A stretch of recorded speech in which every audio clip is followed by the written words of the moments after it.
Also ask everybody, please remember to mute your cell phones.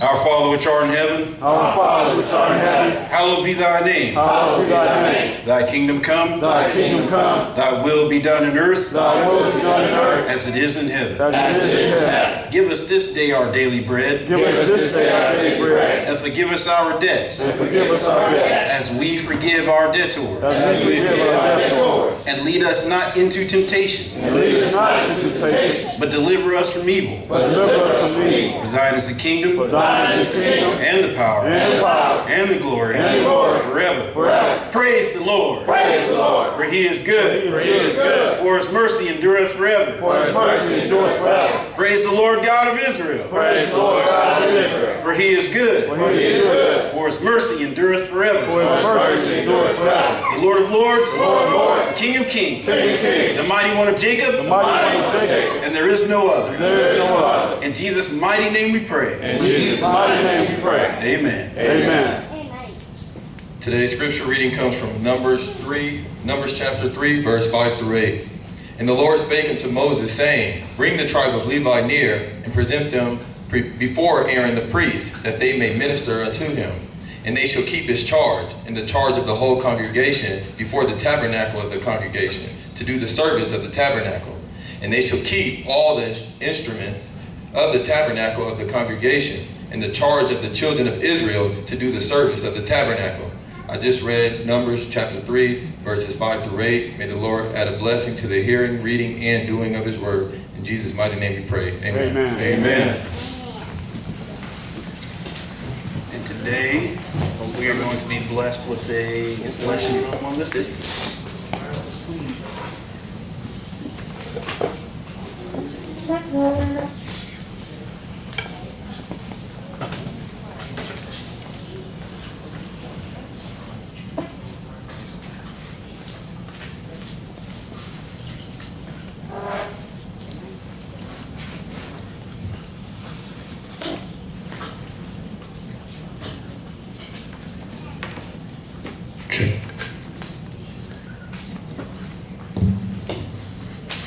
I don't know about tomorrow.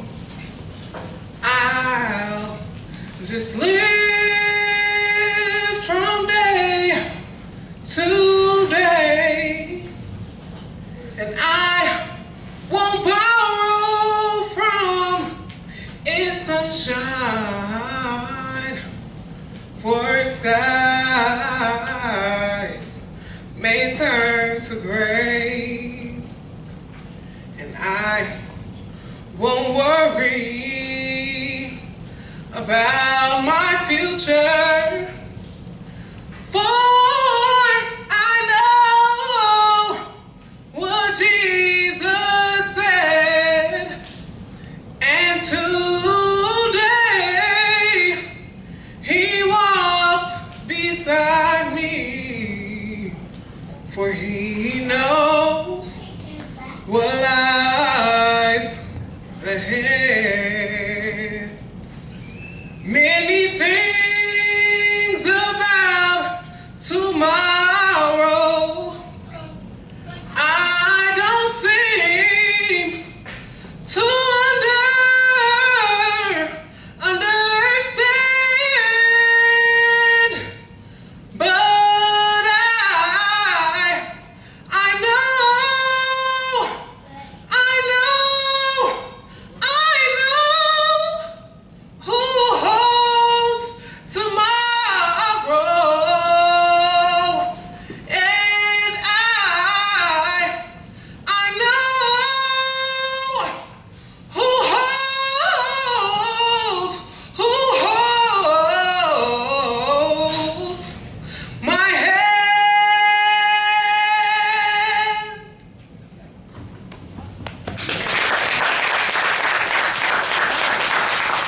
All right, let's give the sister another round of applause for her.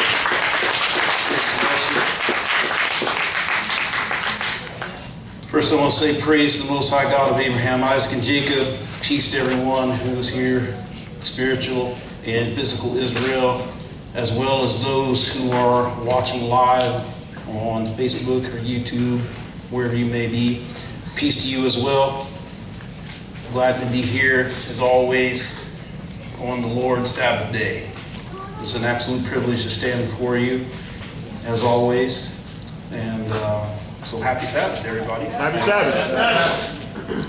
Today's lesson is this is not a typical lesson for most classes, I guess you might say, or churches. This is a laboratory type lesson, a technical lesson. It's a bookworm type lesson, and you guys can blame Brother Oliver, because whenever he shows up, it seems like I'm doing one of these. But it looks like a lot, Sister Crystal, but it's not. I can feel you glaring.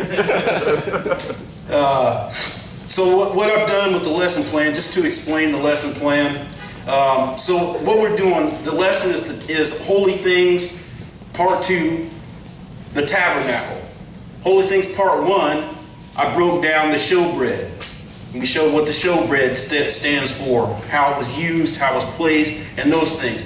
The Holy Things Part 2 is about the tabernacle, the importance of the tabernacle. And today, this is actually Part A, because this will be a Part 2. There will be a Part 2 to this as well. In Part A, today we're going to build the tabernacle.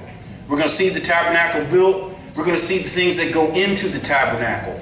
And then in Part B, after the tabernacle has been built, we're going to see the tabernacle go into service. We're going to learn how it moves, how they move the tabernacle, when they're told, how they're told to move the tabernacle. And at the end, we're going to see the importance, or how the tabernacle relates to man's walk. For instance, when you come into the gate, there's certain things that you have to do before you come into, I should say, the court. The gate of the court. There's certain things that have to be done. Like you wash your feet before you go into the outer, before you go through the outer veil, signifying cleansing yourself. When you come into this walk, the first thing you do is you clean yourself. You get baptized, you repent from your sins, right? So there's a whole process. The process of going into the tabernacle also symbolizes and shows man's plan for salvation. So it's the thing, if you pay attention, the things that the Lord does, He doesn't do anything in vain.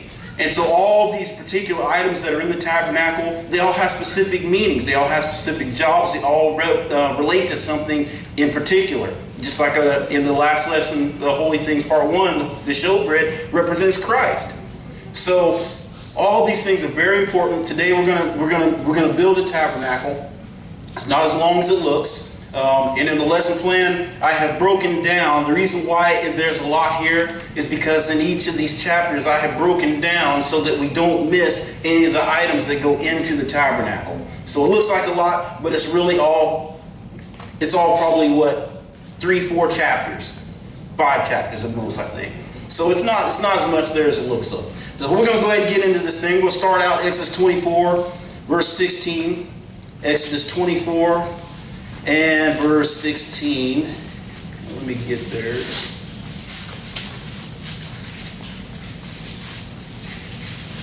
All right, brother, when you get it, go ahead and read. And the glory of the Lord abode upon Mount Sinai, and the cloud covered it 6 days. And the 7th day He called unto Moses out of the midst of the cloud. And the sight of the glory of the Lord was like devouring fire on the top of the mount in the eyes of the children of Israel. And Moses went into the midst of the cloud and gat up into the mount. And Moses was in the mount 40 days and 40 nights. Okay, so this is Moses' 5th trip up into the mount to commune with the Lord. And when he comes back down, this is what happens, beginning of the tabernacle. He's going to speak to the children of Israel and tell them these things. We're going to go right into chapter 25 and verse 1. Exodus 25 verse 1. Go ahead. And the Lord spake unto Moses, saying, Speak unto the children of Israel, that they bring me an offering. Of every man that giveth it willingly with his heart, ye shall take my offering. Okay, so he's going to talk to the people. It says, talk to the people and tell them, every man, to bring me an offering. And these offerings are for the materials to be given by the people for the building of the tabernacle. Go ahead, verse 2. Or verse 3, I'm sorry. And this is the offering which ye shall take of them, gold and silver and brass, and blue and purple and scarlet and fine linen and goat's hair, and ram skins dyed red, and badger skins and shittim wood, oil for the light, spices for anointing oil, and for sweet incense, onyx stones, and stones to be set in the ephod and in the breastplate.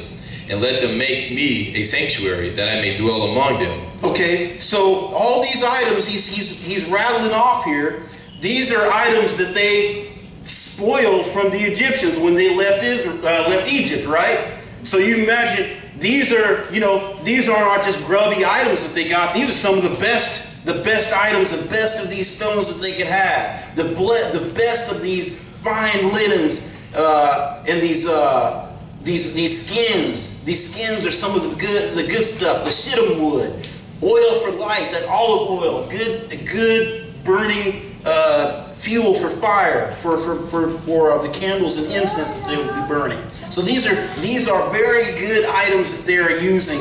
And he says, verse 8, he said, and let them make me a sanctuary. Why? That I may dwell among them. So this shows that the Lord's desire is to dwell amongst Israel. His desire was to be with his people. And this sanctuary was a way for him to come down and dwell amongst the people. Finish that. According to all that I show thee, after the pattern of the tabernacle, and the pattern of all the instruments thereof, even so shall ye make it. So he says, according to all that I show thee. So he wants this pattern done according to his plan, according to his blueprint, right? Not improvised in any way, because he's going to give very specific instructions. And as I have shown in past lessons, when the Lord gives you specific instructions, he wants you to follow it to a T, without any deviation, without any error. Because with those errors, you can pay for your life. So he's very specific. Let's go. Okay, now, following the lesson plan, we're going to see the tabernacle items, and in parentheses I have blueprint. And we'll see exactly you'll see as we go along why that is. Because this first thing that we're reading here is the blueprint. What the Lord is actually planning or telling Moses to put into the tabernacle. First item we're going to get to is the Ark of the Covenant, 25 and 10. Go ahead. And they shall make an ark of shittim wood, 2 cubits and a half shall be the length thereof, and 1 cubit and a half the breadth thereof, and 1 cubit and a half the height thereof. And thou shalt overlay it with pure gold, within and without shalt thou overlay it, and shalt make upon it a crown of gold round about. And thou shalt cast 4 rings of gold for it, and put them in the 4 corners thereof, and 2 rings shall be in the one side of it, and 2 rings in the other side of it. Okay, so the Ark of the Covenant, and I know when you're reading, and one reason why I wanted to go to do this lesson is because when you're reading this, it is very easy to get fatigued with the so many shekels and so many cubits, and you just let it fly over your head, and so you miss some of the important things, like what is actually being done here. What is the actual building? You're missing the actual building of the tabernacle and the things that get into it, because you get lulled to sleep by the cubits and stuff. But I'm gonna try to make this as entertaining as possible. This ark was 2.25 feet by 2.5 or 2.25. Let's see, how's that? 2.25 feet wide by 2.25 feet high. So it's about, what is that, probably about 2.25 feet wide and then 2.25 feet high, to give you an idea, a general idea how big the ark was. Where are you at? 13. Verse 13. Okay, so Obviously it's overlaid with pure gold, within, without. And verse 12 he says, and thou shalt cast 4 rings of gold for it, and put them in the 4 corners thereof, and 2 rings shall be in the one side of it, and the 2 rings in the other side of it. These rings go on the 4 corners, so if you imagine this table being the ark, you got rings on each side of it. You got rings on each side of the table. And the purpose of those rings are to stick the staves through those rings so that you could carry the ark. Very important, because a man died because they didn't properly carry the ark. So these are very important details that the Lord has given them here. Verse 13. And thou shalt make staves of shittim wood, and overlay them with gold. These staves go through those holes. Verse 14. And thou shalt put the staves into the rings by the sides of the ark, that the ark may be borne with them.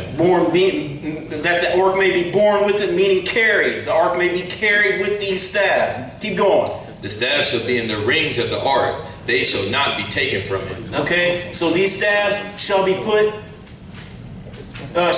the rings of the ark, and they shall be not taken from it. So they're supposed to remain with the ark.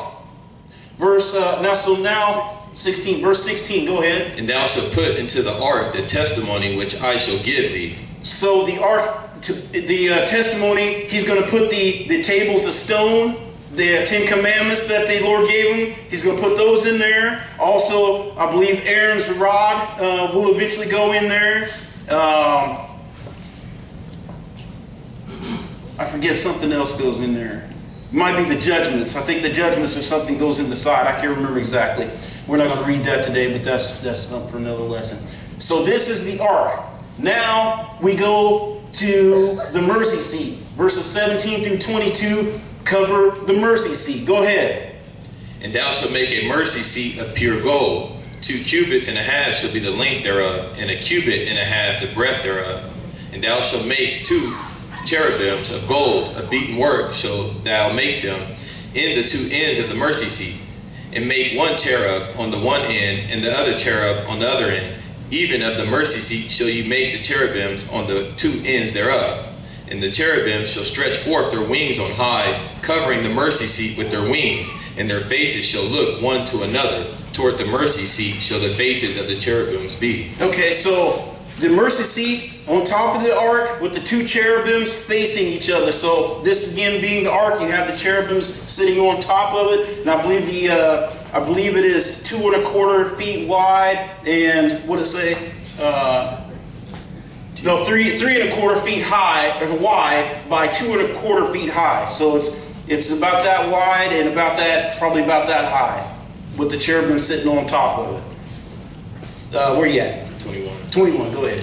And thou shalt put the mercy seat above upon the ark, and in the ark thou shalt put the testimony that I shall give thee. And there I will meet with thee, and I will commune with thee from above the mercy seat, from between the 2 cherubims which are upon the ark of the testimony, of all things which I will give thee in commandment unto the children of Israel.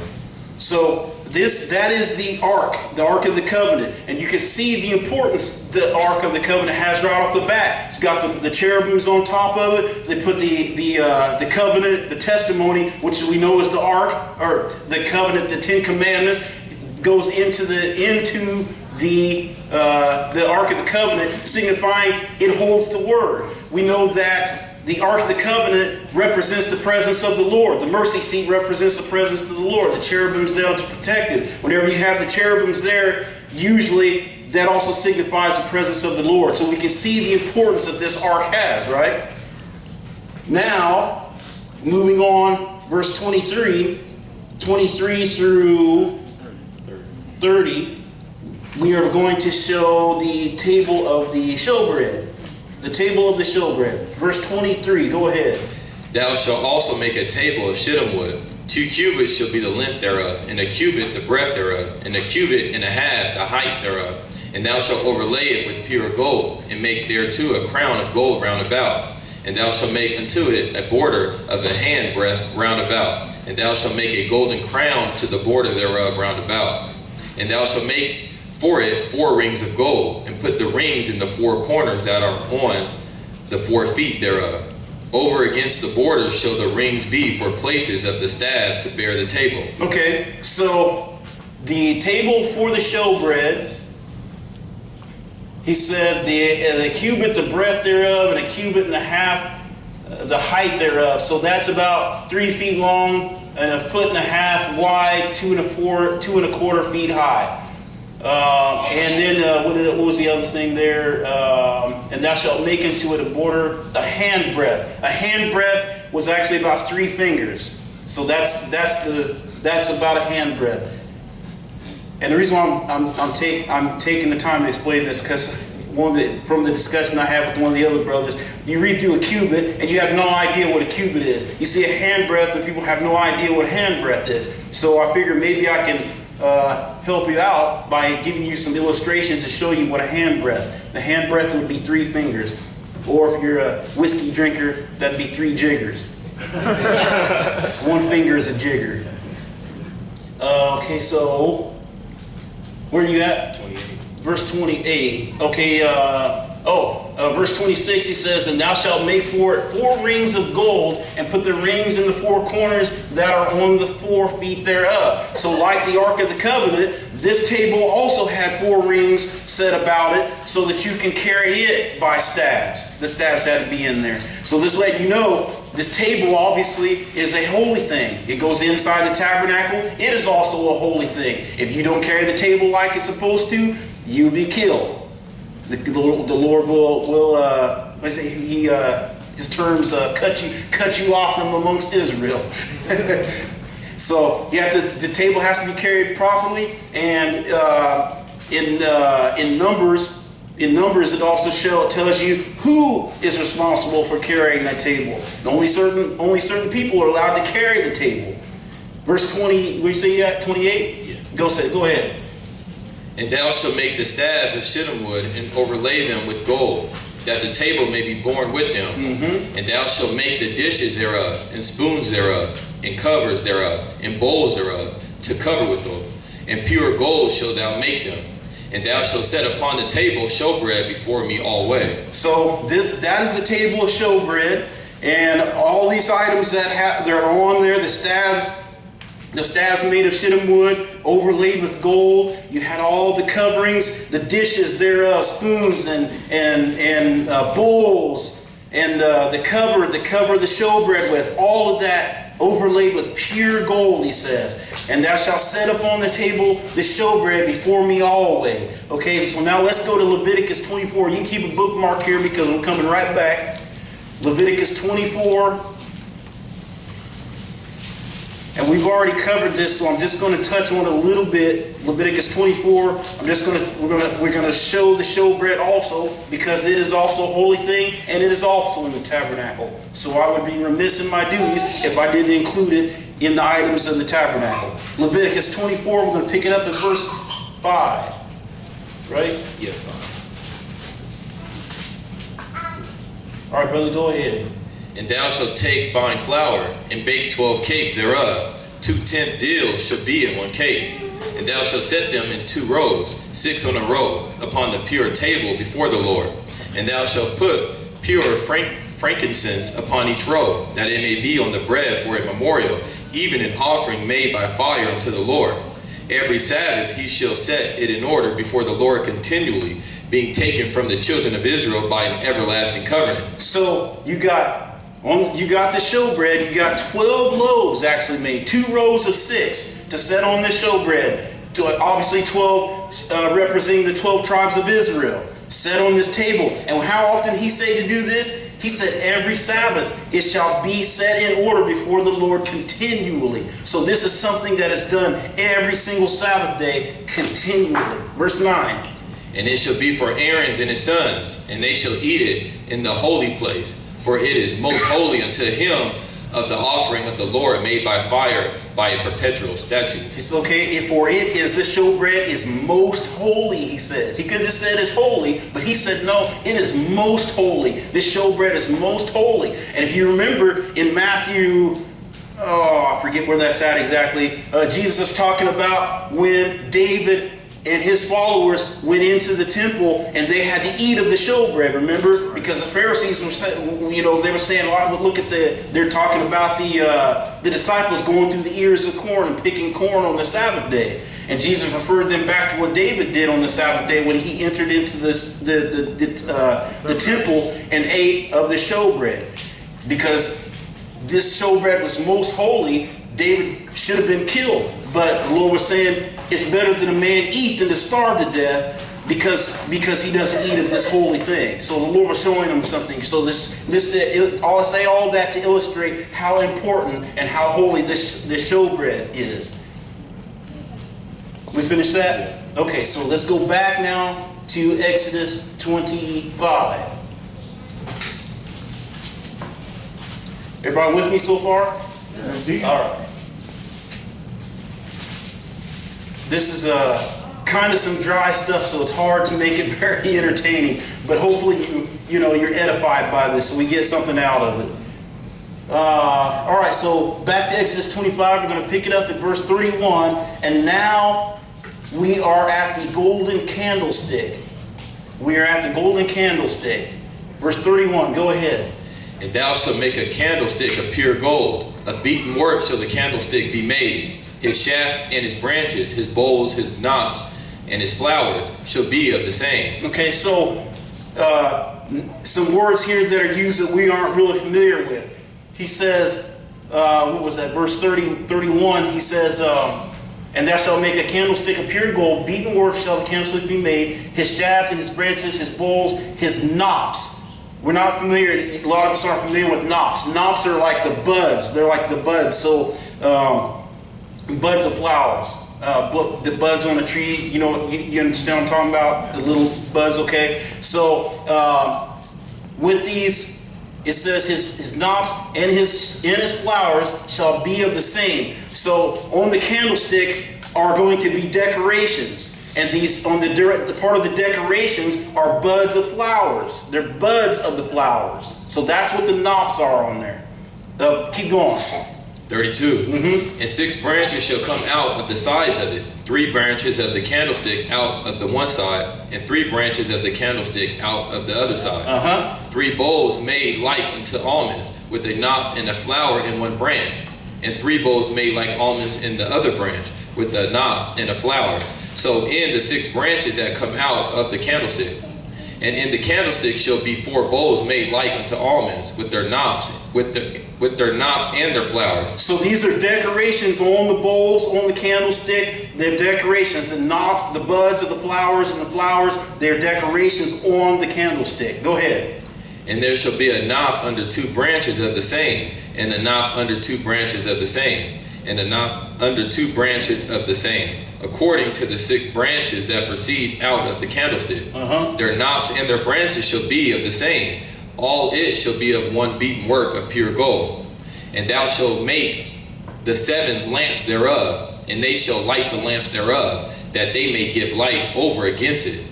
And the tongues thereof and the snuff dishes thereof shall be of pure gold. Of a talent of pure gold shall he make it with all these vessels. And look that thou make them after their pattern, which was showed thee in the mount. Okay, so this candlestick, I don't know, mostly everybody here has seen a menorah, right? But that's kind of what it looks like with the 7 candlesticks. And something else I just noticed, the word he used there, what was that? Snuff dishes? Snuff something? Yes. What was that? Snuff dishes. Snuff, 38. Snuff dishes. That's the place to catch the wax or that's all that is. And was there anything else in there you had a question about? I don't think I.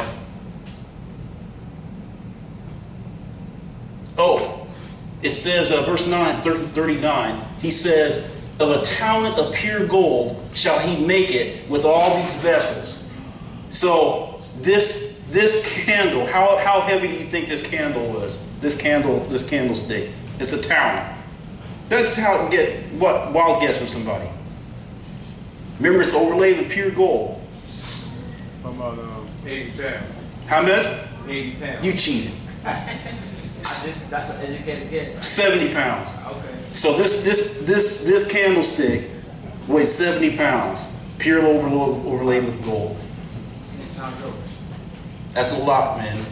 That's a heavy. I wouldn't try to lift that thing around.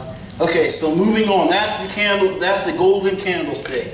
Now, going to Exodus 26 and verse 1, we get to the curtains of linen. The curtains of linen. Verse 1. Go ahead. Moreover, thou shalt make the tabernacle with 10 curtains of fine twined linen, and blue and purple and scarlet, with cherubims of cunning work shalt thou make them. The length of one curtain shall be 8 20 cubits, and the breadth of one curtain 4 cubits, and every one of the curtains shall have one measure.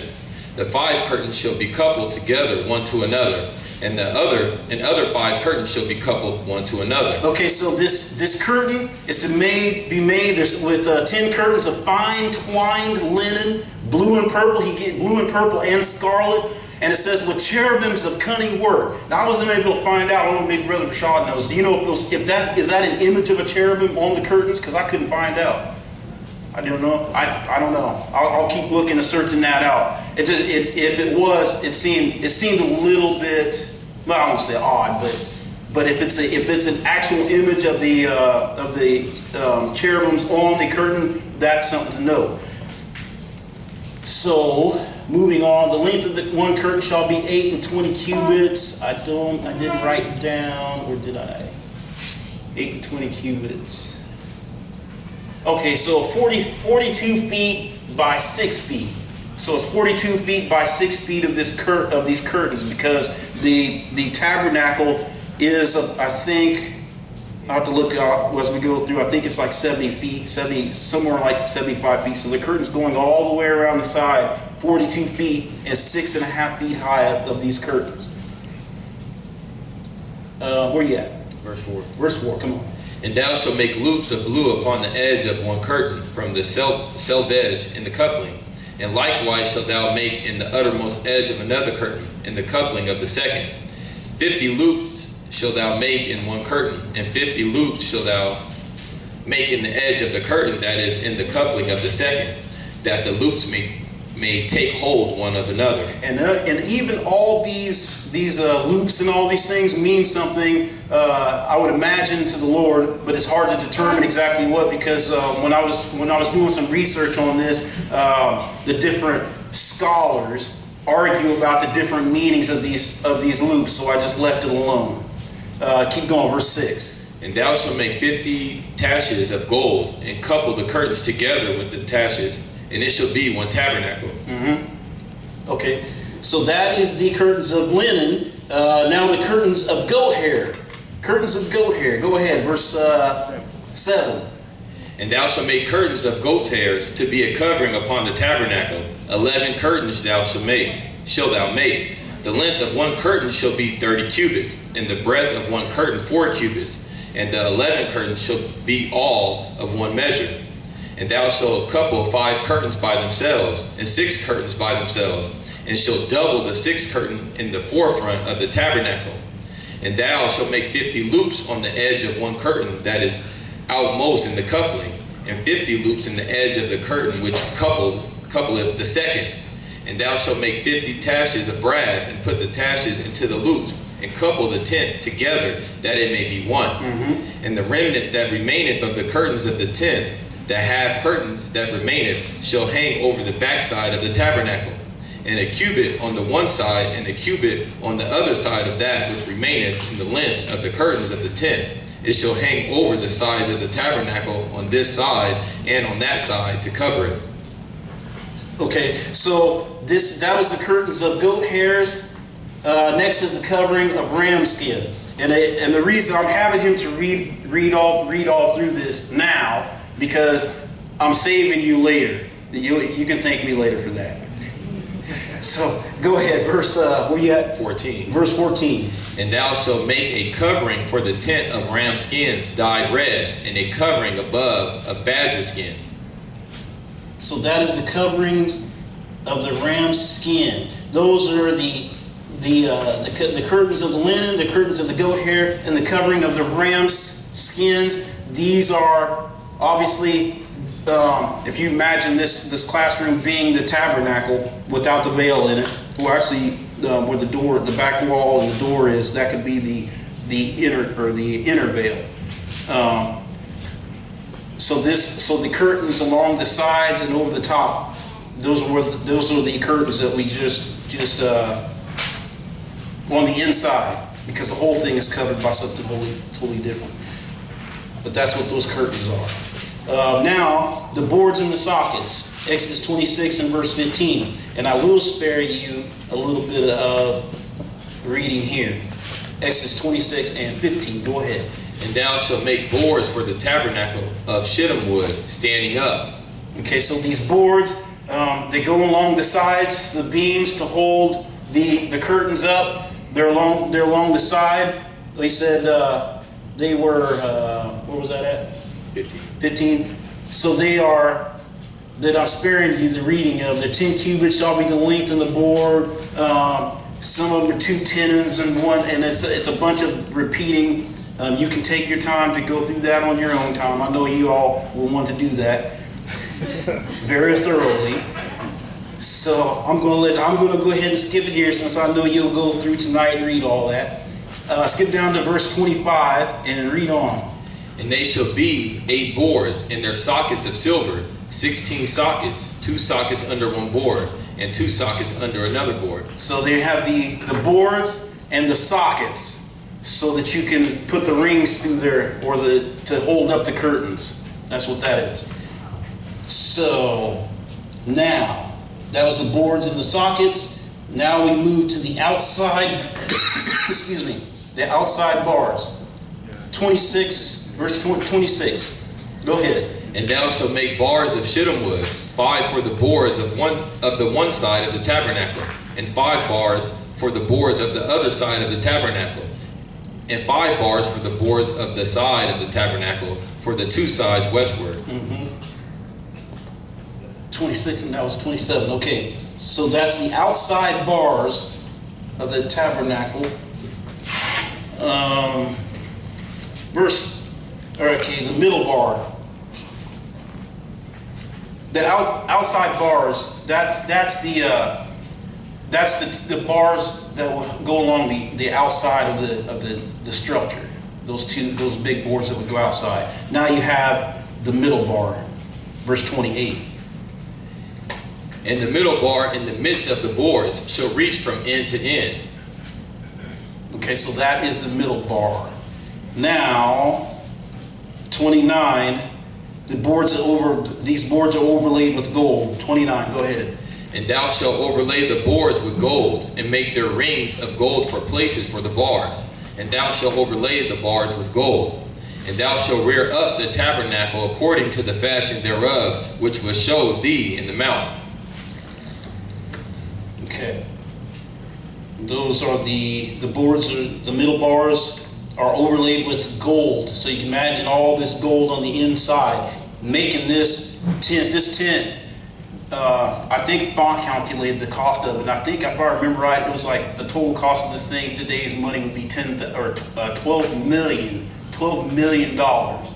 So that's how expensive this tent would be. Can you imagine buying a tent worth $12 million? Man. Okay, so Exodus 26 and 31. Now we're getting to the inner veil. The inner veil.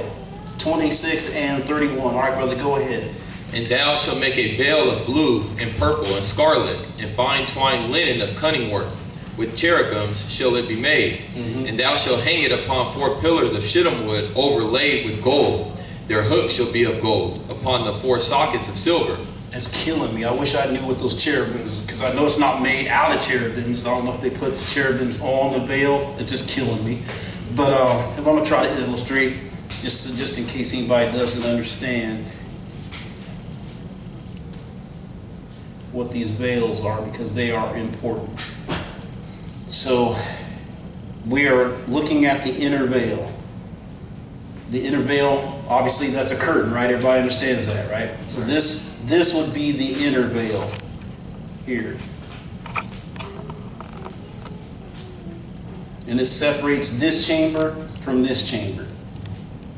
All right, go ahead, brother. Where you at? 32. 32.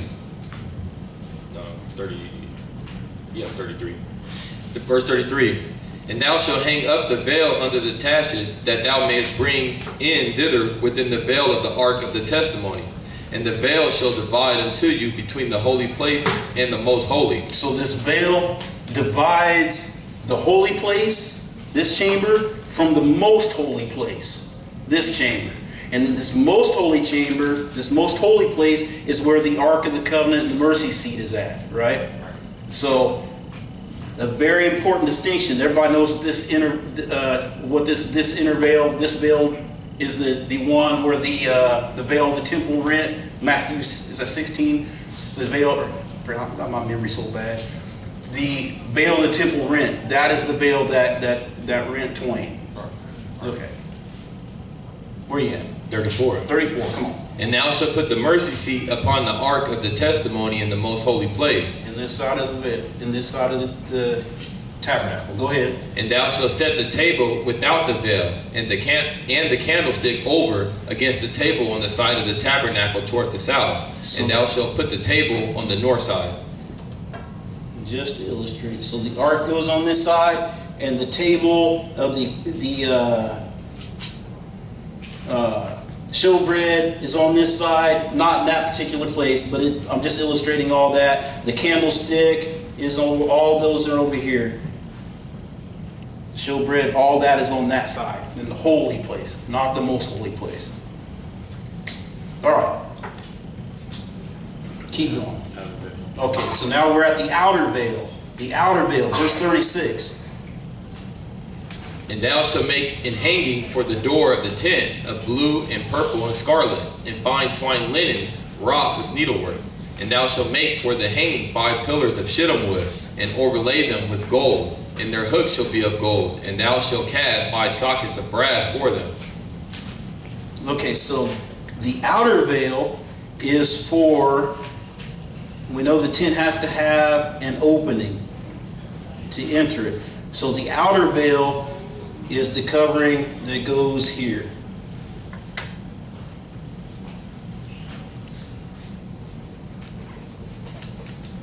At the entrance to the tabernacle. That's where the outer veil goes. All right, go ahead. Oh, so now we're okay. So the brazen altar. Moving on now. So that's the makeup of the items that go in the tabernacle, and now we're moving also to the brazen altar. The brazen altar. Exodus 27, going into 27 and verse 1. All right, go ahead. And thou shalt make an altar of shittim wood, 5 cubits long, and 5 cubits broad. The altar shall be 4 square, and the height thereof shall be 3 cubits. And thou shalt make the horns of it upon the 4 corners thereof. His horns shall be of the same, and thou shalt overlay it with brass. Okay, so you have this altar is made. I believe it is. I believe that it is 7 feet wide and 4.5 feet long. I think it is. Let me make sure.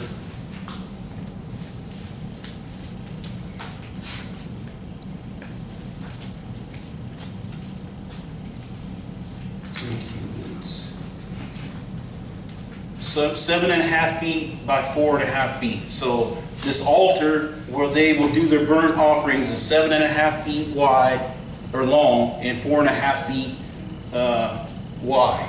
So that's how big that brazen altar is. Where you at? Verse 3. Verse 3. Okay, so it also it says that thou shalt make the horns of it. So everybody know what the horns are?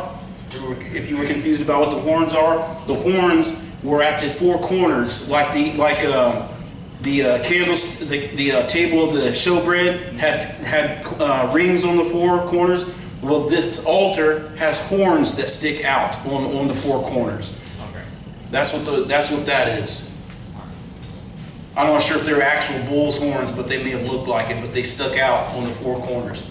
Go ahead. Verse 3. And thou shalt make his pans to receive his ashes, and his shovels, and his basins, and his flesh hooks, and his fire pans, all the vessels thereof thou shalt make of brass. So this altar is made out of brass, and the pans and all these things to receive the ashes, the shovels, they are also made out of brass. The fleshing hooks, that's what you use to grab the meat off of the fire or to put the meat on. That's what a fleshing hook is, just like it sounds like a flesh hook. Go ahead. And thou shalt make for it a grate of network of brass, and upon the net shalt thou make 4 brazen rings in the 4 corners thereof. And thou shalt put it under the compass of the altar beneath, that the net may be even to the midst of the altar. And thou shalt make staves for the altar, staves of shittim wood, and overlay them with brass. And the staves shall be put into the rings, and the staves shall be upon the 2 sides of the altar to bear it. Hollow with boards shalt thou make it, as it was showed thee in the mount, so shall they make it. So this is also, the brazen altar, you also had the 4 rings, so you could carry it with the staves as well. And again, he reiterates the fact that it was showed thee in the mount. So Moses was showing the pattern of all these things, and he's telling them to build this thing according to the pattern. That is the brazen altar. The brazen altar being where they do the burnt offerings. Because there is another altar, but that altar is not for the burnt offerings. This altar is specifically for the burnt offerings. Now we are at where are we at? The court. Yeah. So now we got the court. Exodus 27 and 9. All right, brother, go ahead and read verse 9. And thou shalt make the court of the tabernacle. For the south side southward there shall be hangings for the court of fine twined linen of 100 cubits long for one side. And the 20 pillars thereof and their 20 sockets shall be of brass. The hooks of the pillars and their fillets shall be of silver. And likewise for the north side and the length there shall be of hangings of 100 cubits long. And his 20 pillars and their 20 sockets of brass. The hooks of the pillars and their fillets of silver. And for the breadth of the court on the west side shall be hangings of 50 cubits, their pillars 10, and their sockets 10. And the breadth of the court on the east side eastward shall be 50 cubits. The hangings of one side of the gate shall be 15 cubits, their pillars 3, and their sockets 3. And on the other side shall be hangings 15 cubits, their pillars 3, and their sockets 3. Okay, so this is the setup of the whole structure here. This being the tabernacle of the Lord with the 2 chambers here, and this here being the court that surrounds it. Now you have the brazen altar out here. I'm not sure exactly the location of it. I'd have to look it up again, but I think it's somewhere around here. I guess I'll look it right because it is square. So that's the brazen altar outside in the court. The gates of the court, 16, verse 16. All right, brother, go ahead. And for the gate of the court shall be an hanging of 20 cubits of blue and purple and scarlet, and fine twined linen wrought with needlework. And their pillars shall be of 4, and their sockets 4. All the pillars round about the court shall be filled with silver. Their hooks shall be of silver, and their sockets of brass. The length of the court shall be 100 cubits, and the breadth 50 everywhere, and the height 5 cubits of fine twined linen, and their sockets of brass. All the vessels of the tabernacle and all the service thereof, and all the pins thereof, and all the pins of the court shall be of brass. Okay, so just to give you some details here, so just like the tabernacle that had the outer veil, had an opening for the outer veil, the courtyard also has an opening, and that is what the hangings of the court. I think that's what they call it. The hangings of the court. That's what is over this door, over this part of the gate.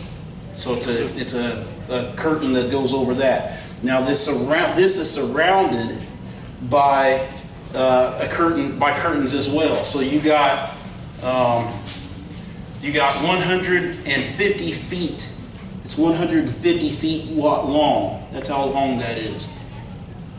Surrounded by curtains. And now you are at the oil for the light. Okay, so Exodus 27, verse 20. 27 and verse 20.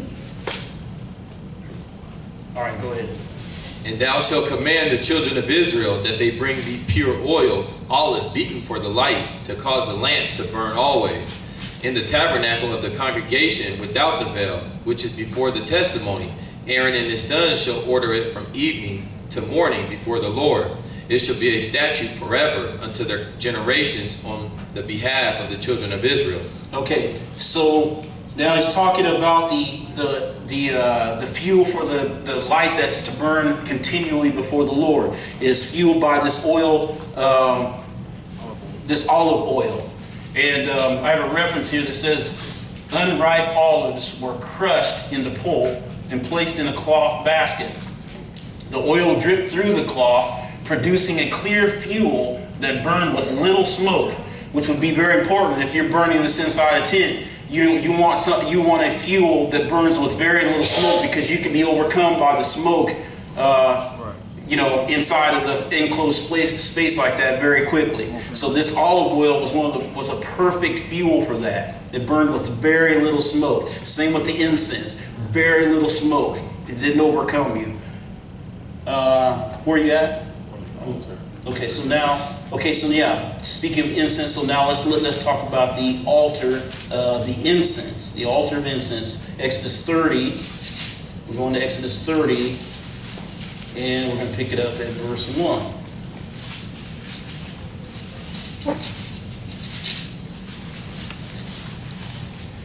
Exodus 30 and verse 1. All right, brother, go ahead. And thou shalt make an altar to burn incense upon. Of shittim wood shalt thou make it. A cubit shall be the length thereof, and a cubit the breadth thereof. 4 squares shall it be, and 2 cubits shall be the height thereof. The horns thereof shall be of the same.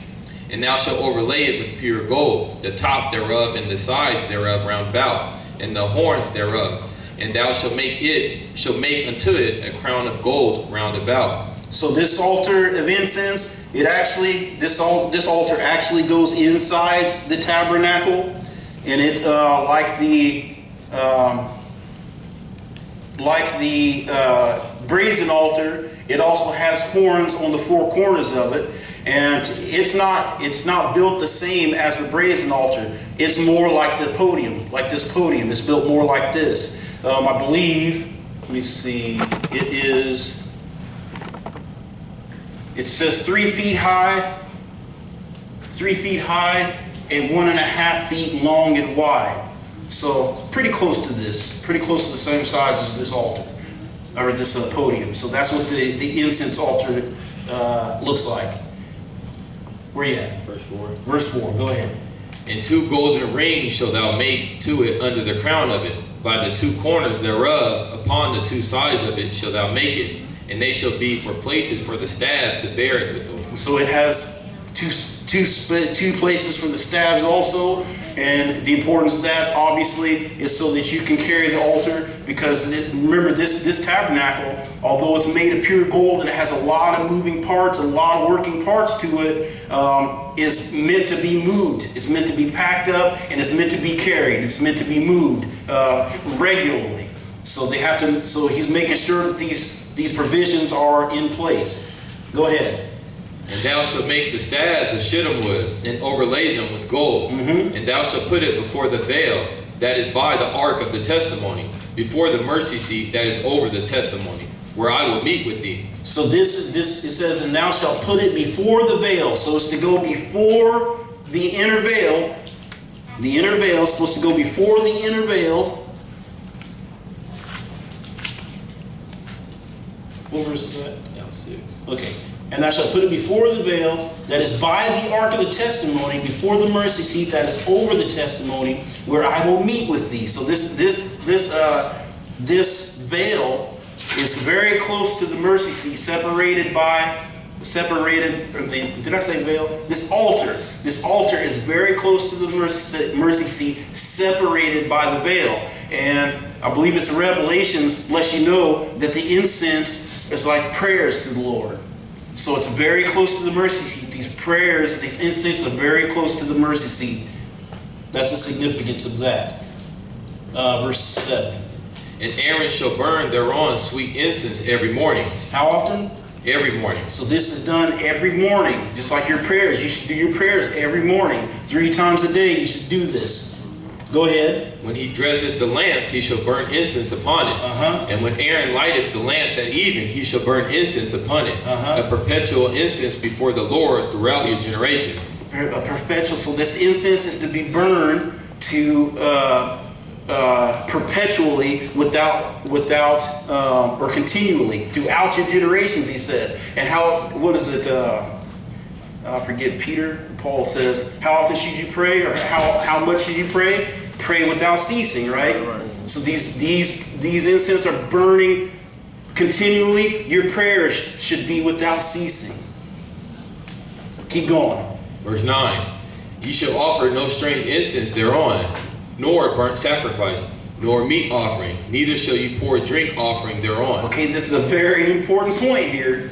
He says, you shall offer no strange incense thereon. So don't go back to your personal tent, make some incense, and bring it and put it on this altar. That'll get you killed.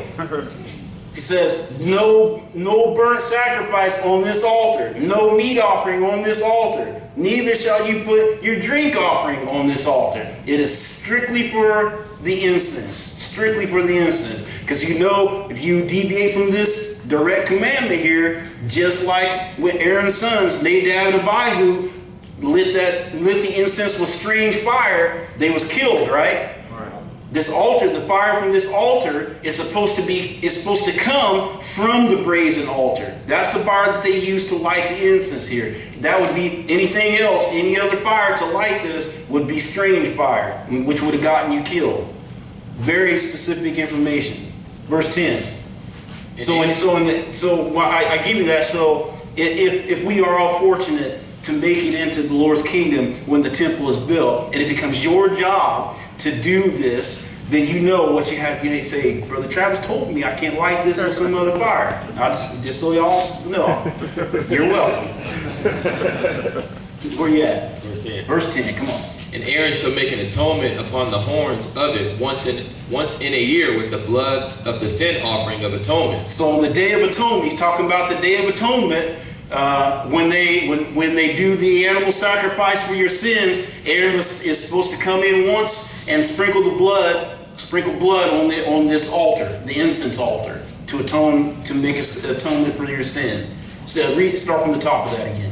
And Aaron shall make an atonement upon the horns of it once in a year with the blood of the sin offering of atonements.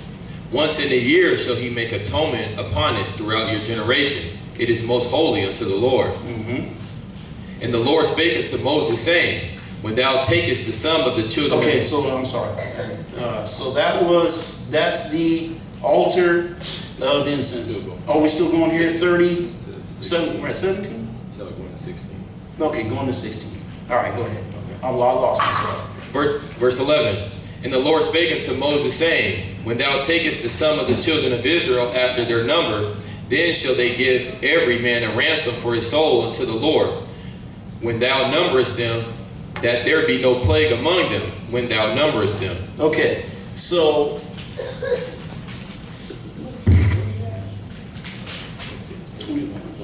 okay, so you're, huh?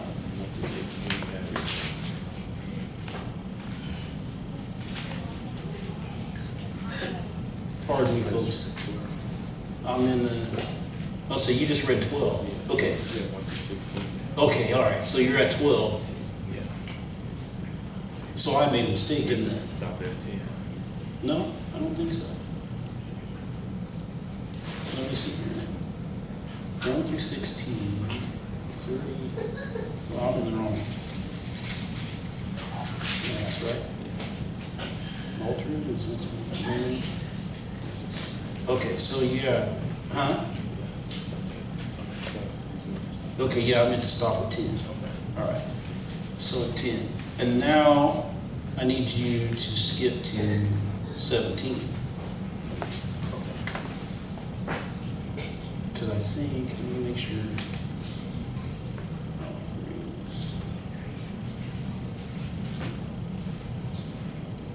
Sorry, people, I'm just making sure I got my notes right here. I don't want to have you reading unnecessarily for you. Yeah, skip down to verse 17. So now we're going to the laver of brass. The laver of brass. Or actually, wait a minute. 1 through 10.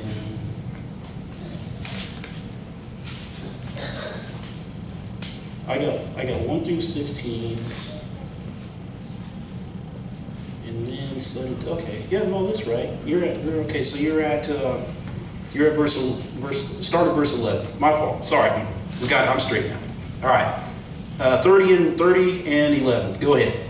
And the Lord spake unto Moses, saying, When thou takest the sum of the children of Israel after their number, then shall they give every man a ransom for his soul unto the Lord, when thou numberest them, that there be no plague among them, when thou numberest them. Okay, so the Lord is going to have Moses to number Israel, and it says, he says, then shall they give every man a ransom for his soul unto the Lord. So what that is there is a number that it will be determined that every man shall make an offering for the maintenance of the tabernacle, for the upkeep of the tabernacle. So I'm not sure whether to use the word ransom, but every man will owe a specific amount for the upkeep, kind of like tithes, but there is a specific amount that is assigned for the maintenance and upkeep of the tabernacle. So that's what he's talking about here.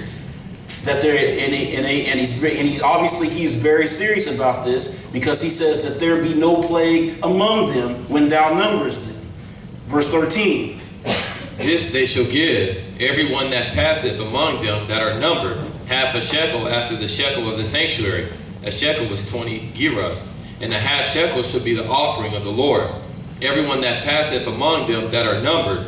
Okay, so get your highlighters out for those that because he's getting ready to show you once again the age of accountability with the Lord. Verse 14. Start at the top of 14 again.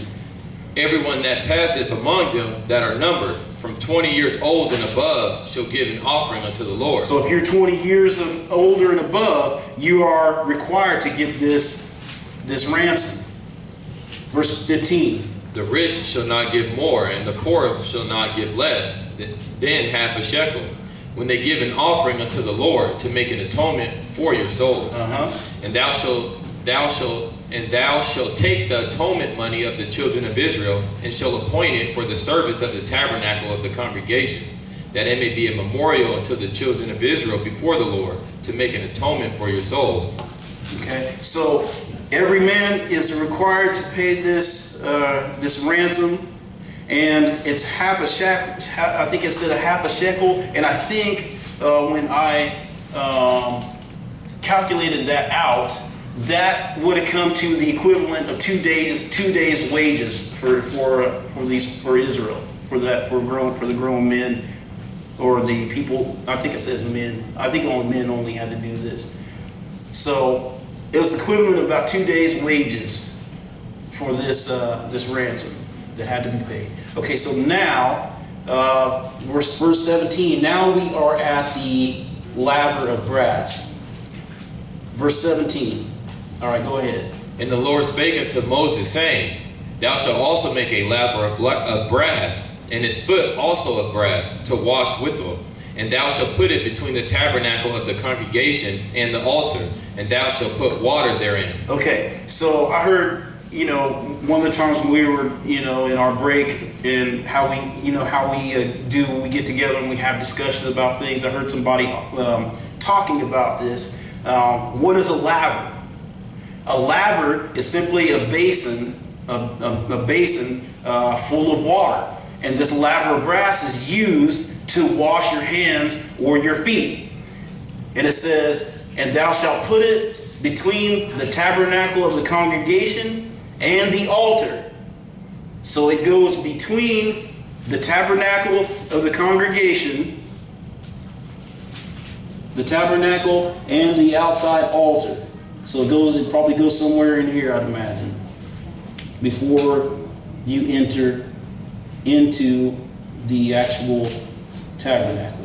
So this is where this laver of brass would go, so that you could wash your hands and your feet before you actually went into the tabernacle. All right, go ahead. For Aaron and his sons shall wash their hands and their feet thereat. When they go into the tabernacle of the congregation, they shall wash with water, that they die not. Or when they come near to the altar to minister, to burn offering made by fire unto the Lord. So again, you see how serious the Lord is about this. If you walk, you say you don't want to forget and just walk into that temple or into that tabernacle without dipping your hands and your feet in that altar or that laver of brass, or that's curtains. So he's very serious about that. Keep going. Verse 21. So they shall wash their hands and their feet, that they die not, and it shall be a statute forever to them, even to him and to his seed throughout their generation. That's right. So this goes on it's a statute forever, from generation to generation. Okay. Now the incense and the spices. Specific instructions for the incense and the spices. Verse 22. Go ahead. Moreover, the Lord spake unto Moses, saying, Take thou also unto thee principal spices, of pure myrrh 500 shekels, and of sweet cinnamon half so much, even 250 shekels, and of sweet calamus 250 shekels, and of cassia 500 shekels, after the shekel of the sanctuary, and of oil olive in hin. And thou shalt make it an oil of holy ointment, an ointment compound after the art of the apothecary. It shall be an holy anointing oil. Okay, so this is a very important oil. Obviously, a holy oil is to be made after the compound, after the apothecary. So the apothecary is like a doctoring. So it's to be made in that same kind of manner. It's a holy ointment. It says an ointment. It shall be in holy anointing oil. Verse 26. Go ahead. And thou shalt anoint the tabernacle of the congregation therewith, and the ark of the testimony. Okay, so they anoint the tabernacle of the congregation therewith, and the ark of the testimony. So this holy ointment is used to anoint the ark of the tabernacle and the ark of the testimony. Verse 27. And the table and all his vessels, and the candlestick and his vessels, and the altar of incense, and the altar of burnt offering with all his vessels, and the laver and his foot. And thou shalt sanctify them, that they may be most holy. Whatsoever touches them shall be holy. So all the items that go into the tabernacle, all the things on the outside, are also anointed with this ointment. Very important ointment for specific uses. Verse 30. And thou shalt anoint Aaron and his sons, and consecrate them, that they may minister unto me in the priest's office. So Aaron and his sons are also anointed with this oil. Verse 31. And thou shalt speak unto the children of Israel, saying, This shall be an holy anointing oil unto me throughout your generations. So this is a holy anointing oil throughout the generations. And I had to read all this to make these specific points, because verse 32 gives you an important reason why you need to pay attention. Verse 32, go ahead. Upon man's flesh shall it not be poured. Shall you not put this on upon man's flesh who doesn't fit the previous given criteria? Go ahead. Neither shall you make any other like You it. can't make any other anointing oil like this. Go ahead. After the composition of it, It is holy, and it shall be holy unto you. Whosoever compoundeth any like it, or whosoever putteth any of it upon a stranger, shall even be cut off from his people. So you couldn't even put this anointing oil on a stranger. It has very specific use. I don't care how good it feels between your toes or how nice it smells. Don't go home and make your own batch of this stuff and think you can rub it on stuff. The Lord will have you killed for it. Verse 34.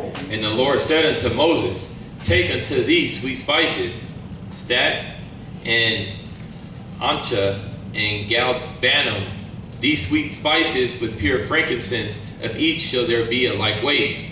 And thou shalt make it a perfume of confection after the art of the apothecary, tempered together, pure and holy. And thou shalt beat some of it very small, and put of it before the testimony in the tabernacle of the congregation, where I will meet with thee, and it shall be unto you most holy. And as for the perfume which thou shalt make, ye shall not make to yourselves according to the composition thereof. It shall be unto thee holy for the Lord. Whosoever shall make like unto that, to smell thereto, shall even be cut off from his people. So this perfume smell should the only place you should find it in all the earth should be right before right in that tabernacle, right? If you smell that somewhere else, you better say something to somebody. Say, hey, wait a minute, these cats are out of pocket. Okay, so that is the incense and the spices. 31. We're going into 31 now, and verse 1. 31 and verse 1. We're almost done with the blueprint. 31 and 1. Go ahead. And the Lord spake unto Moses, saying, See, I have called my name Bezaleel, the son the son of Uri, the son of Hur, of the tribe of Judah.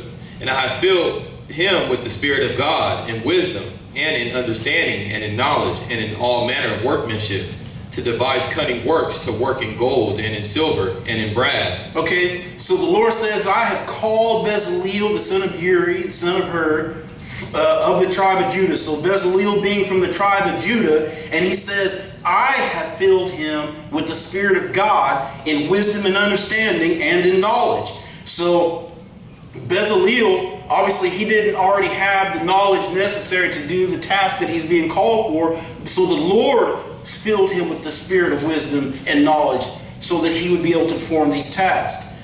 It says verse 4 said to devise cunning works, to work in gold and silver and in brass. So it's going to be Bezaleel's job to make the items that we just covered. His job is going to be to make the golden candlestick, to fashion the table, to fashion the brazen altar. That's going to be Bezaleel's job. Verse 5. And in cutting of stones, to set them, in the carving of timber, to work in all manner of workmanship. And I, behold, I have given with him Aholiab, the son of Ahisamach, of the tribe of Dan.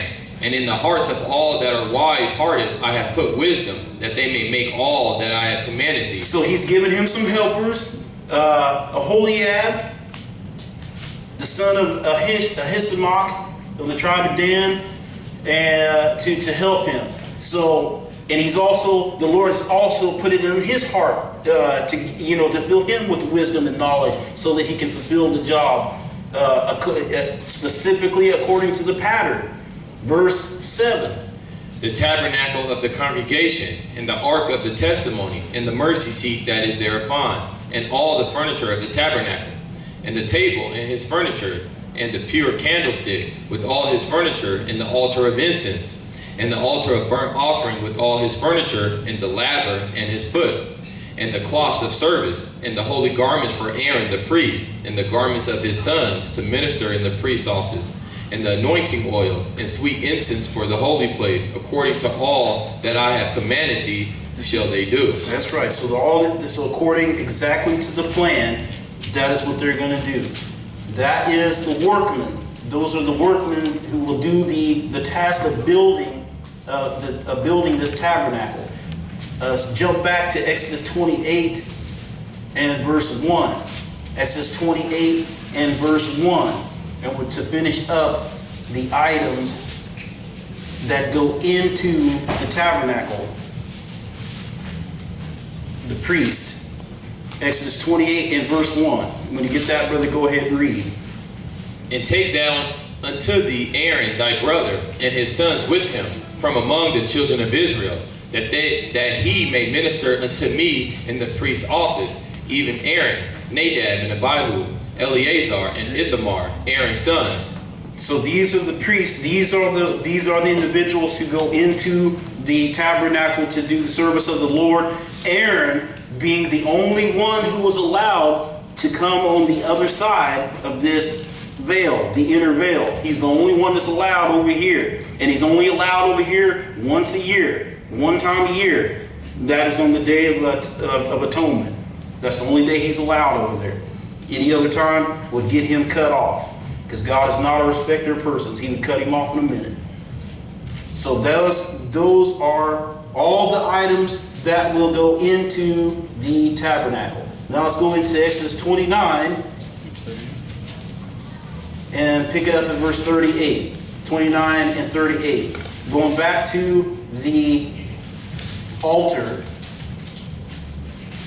because we have all the items of the tabernacle. We need to see what's burnt on this altar at Exodus 29 and 38. Go ahead. Now this is that which thou shalt offer upon the altar, 2 lambs of the first year, day by day, continually. The one lamb thou shalt offer in the morning, and the other lamb thou shalt offer at even. And with the one lamb 1/10 deal of flour mingled with the 4th part of a hin of beaten oil, and the 4th part of a hin of wine for a drink offering.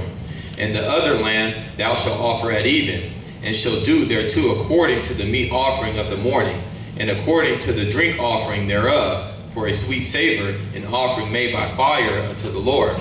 This shall be a continual burnt offering throughout your generations at the door of the tabernacle of the congregation before the Lord, where I will meet you to speak there unto thee. And there I will meet with the children of Israel, and the tabernacle shall be sanctified by my glory. And I will sanctify the tabernacle of the congregation and the altar. I will sanctify also both Aaron and his sons to minister to me in the priest's office. And I will dwell among the children of Israel, and will be their God. And they shall know that I am the Lord their God, that brought them forth out of the land of Egypt, that I may dwell among them. I am the Lord their God. So those are the things that are burnt on this tabernacle, this altar. So you got the 7 different types of, I say tabernacle, burnt on the tabernacle, didn't I? Burnt on the altar.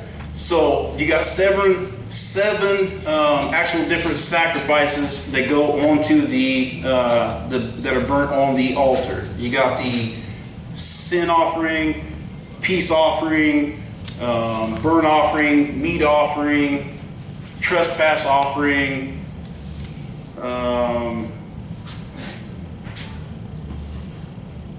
2 more. I can't remember what I've said. All that I said, but there's 2 more. So there's 7 total offerings that are burnt on this altar. Where are you at? Okay, so we finished that. Okay, so now Exodus 33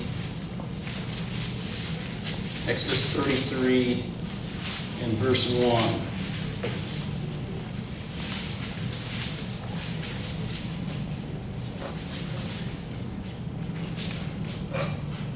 Okay, so they have made this tabernacle and all the things in it so that the ark can be mobile, or the tabernacle can be mobile. So now we need to see the preparation for future journeys. 33 and verse 1. Go ahead. And the Lord said unto Moses, Depart, and go up hence, thou and the people which thou hast brought up out of the land of Egypt, unto the land which I swear unto Abraham, to Isaac, and to Jacob, saying, Unto thy seed will I give it. And I will send an angel before thee, and I will drive out the Canaanite, and the Amorite, and the Hittite, and the Perizzite, and the Hivite, and the Jebusite, unto a land flowing with milk and honey. For I will not go up in the midst of thee, for thou art a stiff-necked people, lest I consume thee in the way. And when the people heard these evil tidings, they mourned, and no man did put on him his ornaments. Okay, so where we have jumped in here, this is after, I won't say immediately after, but it is definitely shortly after Moses had gone up into the mount to talk to God, and while he was away, the congregation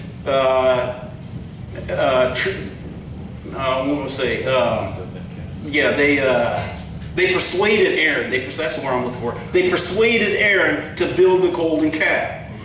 And then they rose up to play. So this now, where we are, is shortly after that. And the Lord is telling them, look, I want to dwell amongst you, but you people are so raunchy and so stiff-necked that I might have to kill all of you.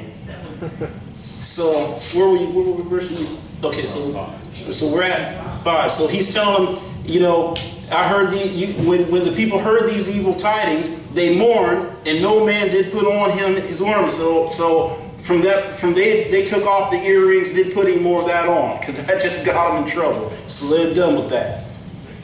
Verse 5. I would be too, because they just witnessed, I forget exactly how many were killed, and then Moses he melted down the calf and made that poured it in water with it and made them drink that. So they were probably sick up and fed with the whole jewelry thing. But anyway, verse 5. For the Lord has said unto Moses, say unto the children of Israel, ye are a stiff-necked people.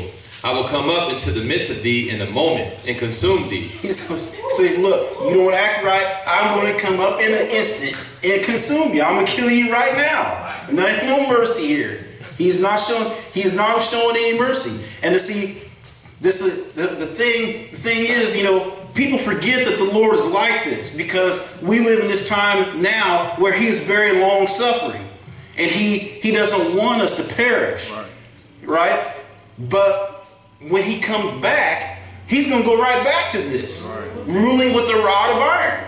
That's how Israel has to be ruled. You have to keep. We need the Lord to have his foot on our neck all the time, or else we'll just run astray and do our own thing. So when he comes back, he will get back to this. And he's not going to play. Let's read that. Start that again. Verse 5. For the Lord has said unto Moses, say unto the children of Israel, ye are a stiff-necked people. Hard-headed. I will come up into the midst of thee in a moment and consume thee. Therefore now put off thy ornaments from thee, that I may not know what to do unto thee. So take off all that jewelry, all the ornaments, so that I can figure out what I'm going to do with you. Verse 6. And the children of Israel stripped themselves of their ornaments by the Mount Horeb. Okay, so that's the end of that. All right. So, so they've gotten everything prepared. They've gotten all the blueprint is in place. They've gotten the instructions. They know what to do.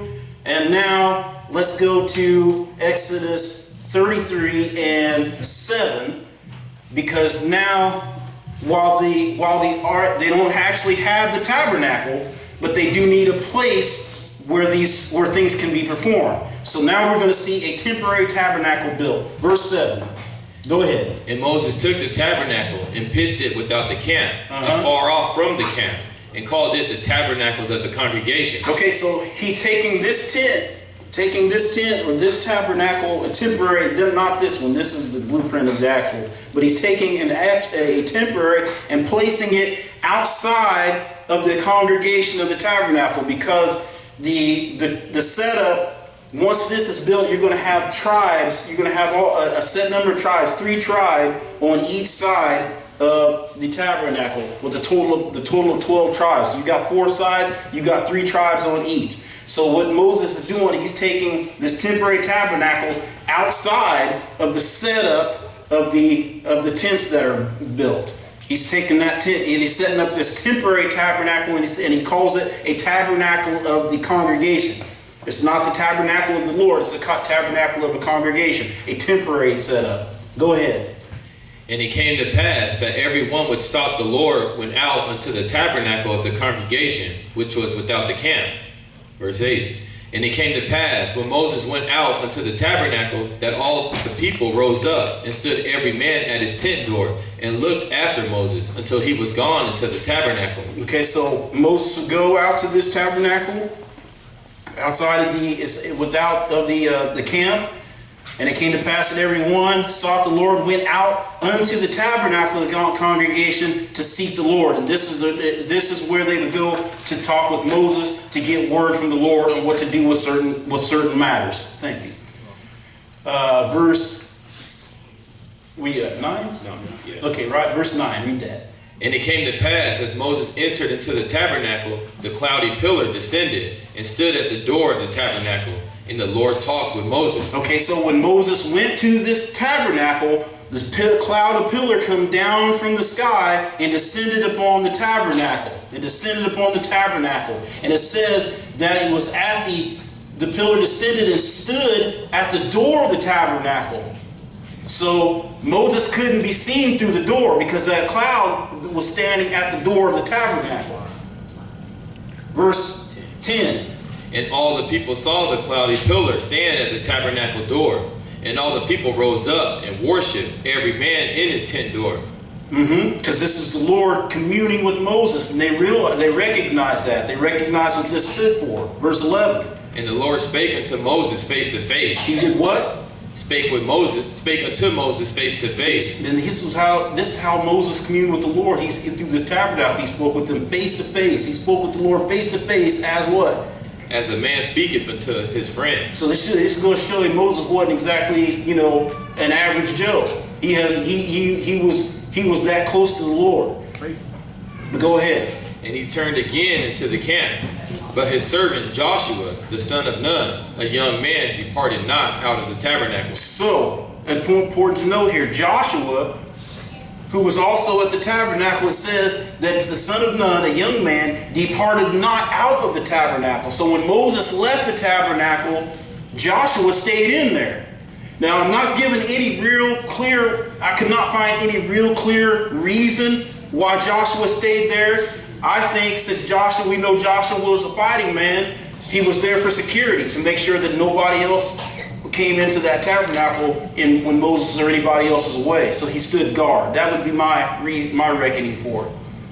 Because remember, this temporary structure, it's outside of the camp, and it's got the Ark of the Covenant in there. So it would need somebody in there, guarding it. So who better than Joshua?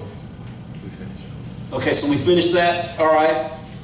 Now, that's the temporary tabernacle. Now let's go to Exodus 35. All right. Now we get to the building of the tabernacle. It's kind of downhill from here.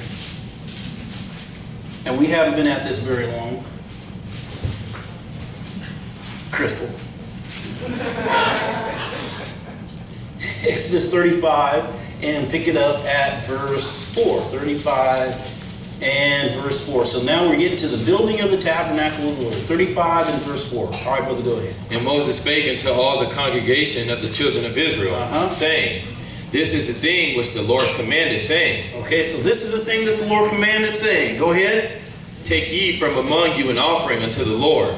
Whosoever is of a willing heart, let him bring it, an offering of the Lord, gold and silver and brass, and blue and purple and scarlet, and fine linen, and goat's hair, and ram skins dyed red, and badger skins of shittim wood, and oil for the light, and spices for an anointing oil, and for the sweet incense, and onyx stones, and stones to be set for the ephod, and for the breastplate. And every wise-hearted among you shall come, and make all that the Lord hath commanded. So he says, whosoever is of a willing heart, whoever is of a willing heart, let him bring it an offering unto the Lord. So, as in the beginning, Exodus 25, we read where the materials were to be given of the people, right? So now we see the people actually bringing in these items that are necessary for the building of the tabernacle of a willing heart, he says. Let them do it of a willing heart. And verse 10 says, and every wise-hearted man among you shall come and make all that the Lord hath commanded. So every wise man, what was his name? Beelzebul? I can't remember his name. Bezaleel and Holiab, I think it was. Those are the wise-hearted men who were given that knowledge to build this thing. Verse 11. The tabernacle, his tent and his covering, his taches and his boards, his bars, his pillars and his sockets, the ark and the staves thereof, with the mercy seat and the veil of the covering, the table and his staves, and all his vessels, and the showbread, the candlestick also for the light, and his furniture, and his lamps with the oil for the light, and the incense altar, and its staves, and the anointing oil, and the sweet incense, and the hanging for the door at the entering in of the tabernacle, the altar of burnt offering, with his brazen grate, his staff, and all his vessels, the laver and his foot, the hangings of the court, his pillars and their sockets, and the hanging of the door for the door of the court, the pins of the tabernacle and the pins of the court, and their cords, the cloths of service, to do service in the holy place, the holy garments for Aaron the priest, and the garments of his sons, to minister in the priest's office. Okay, so these are all the items necessary to build. These things are all gathered together now, and these are all provided of the people of the congregation. Verse 30, or Exodus 35 and 30. Now we're getting to, so they've got, I'm sorry. You're going to 29. Oh, going to 29. Okay, thank you. See, that's why I said you need to keep me on track. Go ahead, verse 20. And all the congregation of the children of Israel departed from the presence of Moses. And they came, every one whose heart stirred him up, and every one whom his spirit made willing. And they brought the Lord's offering to the work of the tabernacle of the congregation, for all his service, and for the holy garments. And they came, both men and women, as many as were willing-hearted, and brought bracelets, and earrings, and rings, and tablets, all jewels of gold. And every man that offered an offering of gold unto the Lord. And every man with whom was found blue, and purple, and scarlet, and fine linen, and goat's hair, and red skins of rams, and badger skins, brought them. Everyone that did offer an offering of silver and brass brought the Lord's offering. And every man with whom was found shittim wood for any work of the service brought it. And all the women that were wise-hearted did spin with their hands, and brought that which they had spun, both of blue, and of purple, and of scarlet, and of fine linen. And all the women whose hearts stirred them up in wisdom spun goat's hair. And the rulers brought onyx stones, and stones to be set for the ephod, and for the breastplate, and spice, and oil for the light, and for the anointing oil, and for the sweet incense. The children of Israel brought a willing offering unto the Lord, every man and woman whose heart made them willing to bring for all manner of work, which the Lord hath commanded to be made by the hand of Moses. So, I don't know if this stuck out in anybody else's mind, or when you're reading this. How many times did you see the children of Israel brought of a willing heart? They brought a willing offering. Saw that quite a bit, didn't you? Because he said he stirred up those with a willing heart. And that's something maybe to take note here. When you are, you're involved in this thing, you're trying to, you're trying to progress or promote the ministry, to do things with a willing heart. It shouldn't, a lot of things shouldn't have to be asked of you. You should just do it of a willing heart, because it's all of this is to we're trying to get the word out, and all of this is for the glory of God. So we do these things, to glorify God. And again, he says many times here, of a willing heart, whose heart made them willing to bring for all manner of work, which the Lord had commanded to be made by hand of Moses. So these guys wanted everything done, and they wanted it done specifically as the Lord commanded, and they did it from a willing heart. Now, we finished that, right? Okay. Verse 30. Now, the workmen. Verse 30. And Moses said unto the children of Israel, See, the Lord hath called my name Bezaleel, the son of Uri, the son of Hur, of the tribe of Judah. And he hath filled him with the Spirit of God, and wisdom, and in understanding, and in knowledge, and in all manner of workmanship, and to devise curious works, to work in gold, and in silver, and in brass, and in the cutting of stones to set them, and in carvings of woods, to make any manner of cunning work. And he hath put in his heart that he may teach, both he and Aholiab, and the son of Ahisamach, of the tribe of Dan. Them hath he filled with wisdom of heart, to work all manner of work, of the engraver, and of the cunning workman, and of the embroiderer, in blue, and in purple, and scarlet, and in fine linen, and of the weaver, even of them that do any work, and of those that devise cunning work. Okay, so I find it interesting that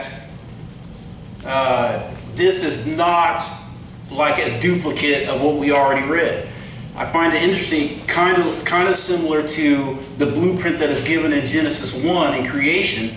We are shown the blueprint of this tabernacle, and we're given a blueprint for the creation of this tabernacle, and then just like in Genesis 2, when the Lord puts everything together, we see him actually fulfilling with the hands, and now we get the same thing with the tabernacle. Now we are reading the actual fulfilling. Now Bezaleel and Aholiab have come forth with the wisdom and knowledge that the Lord has given them to actually fulfill the duties. So it's kind of, I'm not saying something, but I am saying something, because I can't read that it is the exact same, but it is interesting how it's similar. Now, so we're going into, that's the workmen have come forth. Go right into 36 and 1. Then wrought Bezaleel and Aholiab, and every wise-hearted man, in whom the Lord put wisdom and understanding to know how to work all manner of work for the service of the sanctuary, according to all that the Lord had commanded. And Moses called Bezaleel and Aholiab, and every wise-hearted man, in whose heart the Lord had put wisdom, even every one whose heart stirred him up to come unto the work to do it. And they received of Moses all the offering which the children of Israel had brought for the work of the service of the sanctuary, to make it withal. And they brought yet unto him free offerings every morning. And all the wise men that wrought all the work of the sanctuary came every man from his work which they made. And they spake unto Moses, saying, the people bring much more than enough for the service of the work which the Lord commanded to make. And Moses gave commandment, and they caused it to be proclaimed throughout the camp, saying, let neither man nor woman make any more work for the offering of the sanctuary. So the people were restrained from bringing, for the stuff they had was sufficient for all the work to make it, and too much. So isn't that beautiful? They provided more than was necessary out of a willing heart to make sure that this task was fulfilled. And that's what I find, we also, praise the Lord that we also are able to do the same thing. It's like, and the Lord makes sure, just like when we had the clothing drive out here. I was worried that we didn't have enough. Come the day of the clothing drive, we had way more than enough. And matter of fact, we still have the bags closed still in the back. But, it's a blessing. It's a blessing when we all work together to glorify the Lord. I guess that's my only point there. Did you finish that? Okay. Okay, so now we are at the tabernacle items. Now we have the items gathered. The materials are given by the people. Now let's see the building of the items, the tabernacle, starting with the ark. Exodus 37, verse 1. Go ahead. And Bezaleel made the ark of shittim wood. 2 cubits and a half was the length of it, and a cubit and a half the breadth of it, and a cubit and a half the height of it. And he overlaid it with pure gold within and without, and made a crown of gold to it round about. And he cast for it 4 rings of gold, to be set by the 4 corners of it, even 2 rings upon the side of it, and 2 rings upon the other side of it. And he made staves of shittim wood, and overlaid them with gold. And he put the staves into the rings by the sides of the ark, to bear the ark.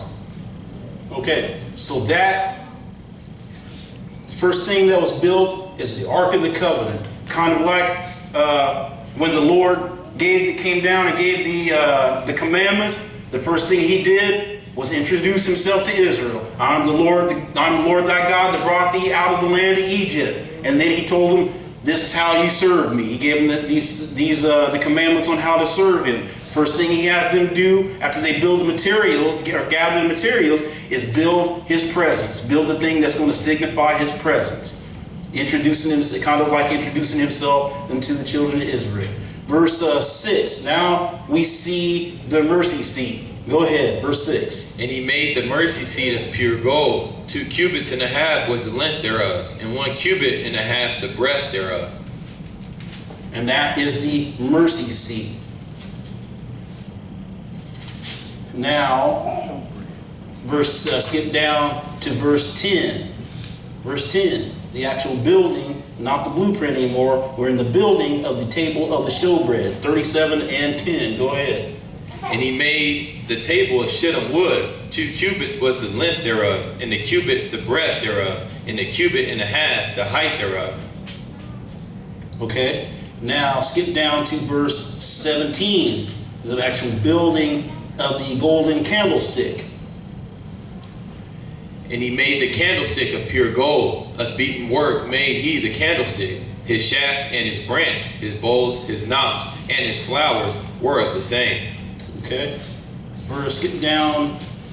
No. Go back to Exodus 36 and verse 8.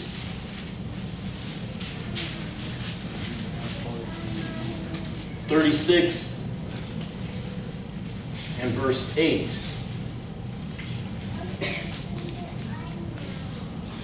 Now we have the curtains of linen, the actual making of the curtains of linen. Verse 8. Go ahead. And every wise-hearted man among them that wrought the work of the tabernacle made 10 curtains of fine twined linen, in blue, and purple, and scarlet. With cherubims of cunning work made he them. Skip down to verse 14. Go ahead. And he made curtains of goat's hair for the tent over the tabernacle. 11 curtains he made them. The curtains of goat hair. Skip down to verse 19.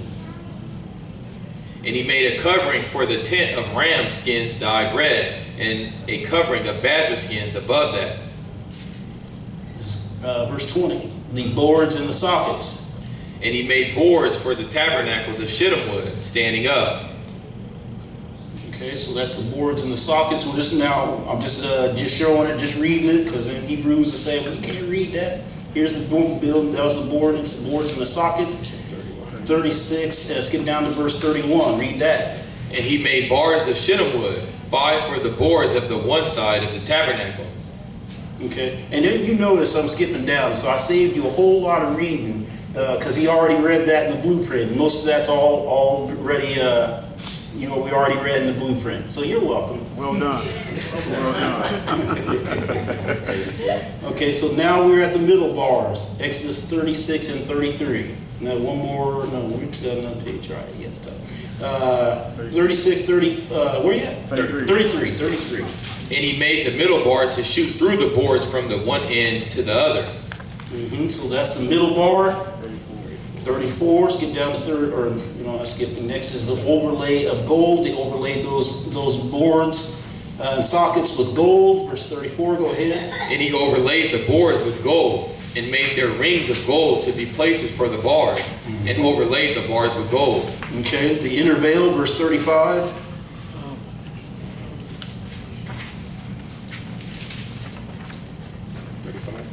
And he made a veil of blue, and purple, and scarlet, and fine twined linen with cherubims made he it of cunning work.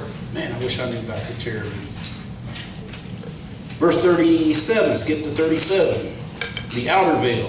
And he made an hanging for the tabernacle door of blue, and purple, and scarlet, and fine twined linen of needlework. Now, chapter 38:1, the brazen altar. And he made the altar of burnt offerings of shittim wood. 5 cubits was the length thereof, and 5 cubits the breadth thereof. It was 4 square, and 3 cubits the height thereof. And he made the horns thereof on the 4 corners of it. The horns thereof were of the same, and he overlaid it with brass. And he made all the vessels of the altar, the pots and the shovels, and the basins, and the flesh hooks, and their fire pans. All the vessels thereof made he of brass. Okay, skip down to verse 9. The court. And he made the court on the south side, southward. The hangings of the court were of fine twined linen, 100 cubits. Now, I'm not certain. Maybe somebody else knows that can correct me, but okay, he made the court on the south side, southward of the hangings, the court. So I'm not sure, but it kind of looks like the gate, where the hanging curtain to the courtyard was always supposed to be facing south. I don't know. I kind of think it was. I kind of think it's supposed to be that way, because if you continue to read, I know it's not here, it's in Numbers, where he sets the tribes, the 3 tribes on each side. Each tribe is supposed to be on a particular side. I can't remember, but each tribe is supposed to be on a particular side, and he says the east side. He doesn't say the left side or the right side. He says these 3 tribes on the east side, these 3 tribes on the west side. So I think that the court and the tabernacle are always pointed towards the south. I think, but I can't really confirm that. So if anybody else knows, please share that information with me. Appreciate that. 16, 17.